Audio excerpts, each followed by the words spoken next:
For decades in America, the formula for success was supposed to be simple. Go to college, get a degree, get a stable job, live a stable life. But today, that formula is falling apart. Because right now, the US is facing one of the sharpest drops in college enrollment in modern history.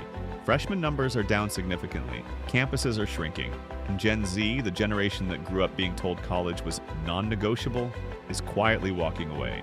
And the question is, why? Why would the youngest generation in the workforce reject something the last 3 generations treated like a golden ticket? Well, unlike most things in the modern economy, the answer starts with money. So today, it's time to learn how money works to understand why Gen Z is ditching degrees for blue-collar careers, and why that decision might reshape the entire American labor market. For almost half a century, college was marketed as the safest investment you could make. Teachers, parents, and guidance counselors treated it like destiny. Get good grades so you can get into a good college. Go to college so you can get a good job. And get a good job so you can afford to pay the student loans you took out to go to college.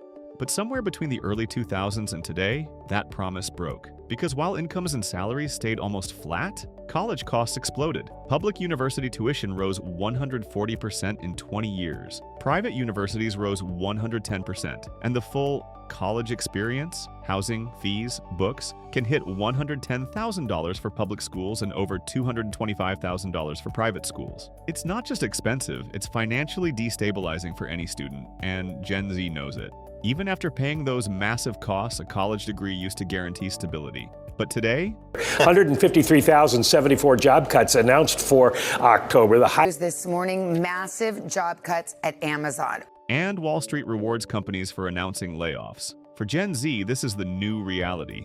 A degree is more expensive than ever, yet less stable than ever. So it shouldn't surprise anyone that a generation raised on financial anxiety, recessions, student debt panic, inflation, layoffs, is asking a dangerous question.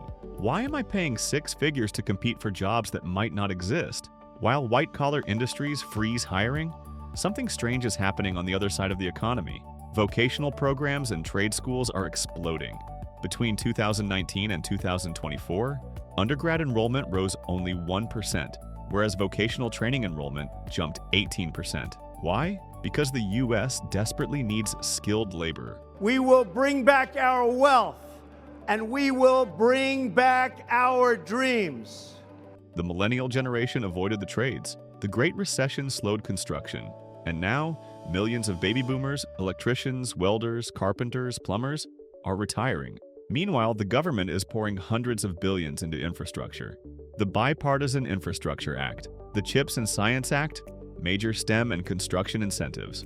This creates one of the strongest blue-collar job markets in modern US history. And Gen Z noticed this trend because when you zoom out, the economics are brutally simple. College price tag is somewhere between $110,000 to $225,000, while the welding or trade school price tag is almost $20,000. So basically, it's much cheaper to learn these blue-collar job skills, and the starting salary for skilled trades is up 25% since 2019. Hiring demand in blue-collar jobs is consistently higher than in white-collar roles. Gen Z didn't reject college because it's not worth it. They rejected it because blue-collar work is suddenly worth it, and it pays so much more. Take Morgan Bradbury, for example.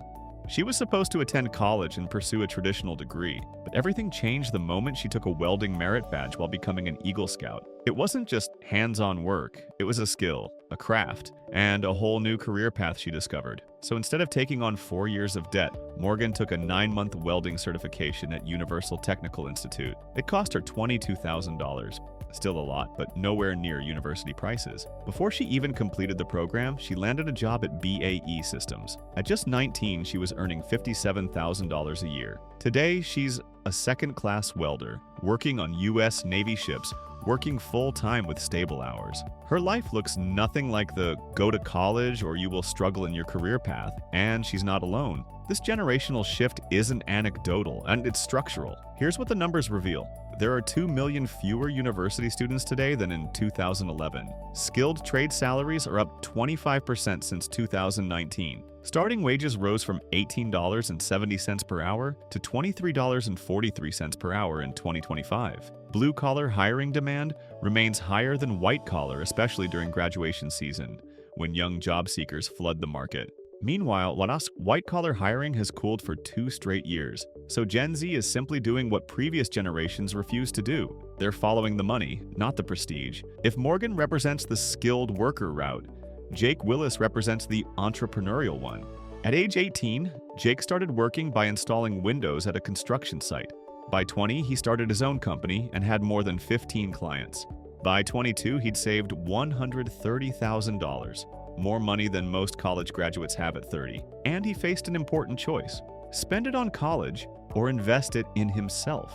Jake's parents pushed for him to go to college, but he ran the numbers and said no. He doubled down on his business. In 2024, he generated over $1.2 million in revenue. Jake personally earned $400,000 between salary and owner's distributions. He works insane hours. He barely sleeps during peak season, just like any other person with a white-collar job would do. But Jake owns his time, his labor, and his earnings. This is not the stereotype of blue-collar work. This is a Gen Z entrepreneur using skilled labor as a launchpad to wealth. So what does all this mean for the future? See, there are 2 massive labor trends that are colliding. 1. A collapsing white-collar pipeline, where degrees are expensive, salaries are uncertain, and layoffs are normalized. 2. A booming blue-collar shortage, where retirements are accelerating and infrastructure spending is rising. Skilled work is becoming more technical, more valuable, and more profitable. In economics, this creates one outcome. Gen Z becomes the generation that restabilizes the skilled labor market, not because they're rejecting college out of rebellion, but because they're reading the financial landscape better than anyone expected. Although this all looks very pleasing and a correct step forward, there are some risks that cannot be denied. Tariffs on lumber or steel could slow construction. Economic downturns reduce spending on home services. Rising material costs can squeeze margins, and automation remains an open question. Take this community, for example. All these 100 homes are constructed using a huge 3D printer, which does not require your labor skills and is much faster and cheaper to construct. With technological advances like such, the blue-collar job might also become indefinite. But even with these threats, one trend is hard to ignore. Gen Z may become the backbone of America's next economic cycle. For decades, we told young people that success only came from lectures, textbooks, and diplomas. Gen Z is proving there's another path, which is cheaper, faster, more profitable, and more secure. A path where you can earn good money, avoid massive debt, build a business, and create opportunities long before your peers finish freshman year. And whether you think that's smart, risky, or revolutionary, comment down below. One thing is clear: Gen Z isn't ditching college because they're giving up. They're ditching it because they finally understand how money works. You too can subscribe to the channel to understand how tech and money works.